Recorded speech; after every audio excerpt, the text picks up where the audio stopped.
जय श्रीराम, जय गोमाता.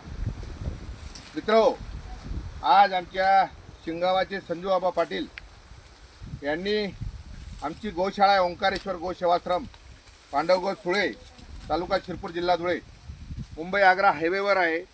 आणि माझ्या लवकी गावातील हे मजूर, हे आमचे गरीब जनता, आदिवासी लोक माझ्या गौमातेसाठी या बाजरीची कणसं कापून आपण शेतकऱ्यांना देणार आहोत. आणि त्याचा जो चारा उरेल तो चारा माझ्या गौमातेला हे संजू आबा ते देणार आहेत. त्यांचं हे इकडे ट्रॅक्टर आहे, हे ट्रॅक्टर सुद्धा ते आपल्याला देणार आहेत. त्या ट्रॅक्टरने म्हणे तुम्ही चारा घेऊन जा गौमातेसाठी. तर असेही लोक, माझ्या धर्माचे जाणकार लोक, ज्यांना धर्मरक्षाची पडली आहे, गौमातेची पडली आहे, असे लोक आजही सेवाभावी प्रवृत्तीने चारा दान करतायत. कोणी ढेप दान करताय, कोणी खाद्य दान करताय.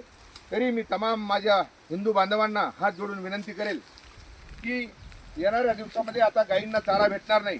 काही लोक शेतातील चारा जाळून टाकतायत किंवा रोटा फिरून देत आहेत, परंतु गाईला चारा देत नाही. मी तमाम माझ्या हिंदू बांधवांना, माझ्या गौ भक्तांना, गौ रक्षकांना विनंती करेल की तुम्ही जेवढं जास्तीत जास्त चारा किंवा गाईचं खाद्य याचं गाईच्या रक्षणासाठी द्यायचं आहे, त्यांना दान करायचं आहे. तुम्ही स्वतः देत नसाल तर आम्हाला संपर्क करा. माझं नाव ओंकार आबा जाधव. माझा फोन नंबर आहे 9552183999. ओंकारेश्वर गोसेवाश्रम, पांडवगड धुळे, तालुका शिरपूर, जिल्हा धुळे. तर माझ्याशी संपर्क करा आणि गौमातेचं रक्षण करा. गौमाता तुमचं कल्याण करेल. जय श्रीराम, जय गोमाता.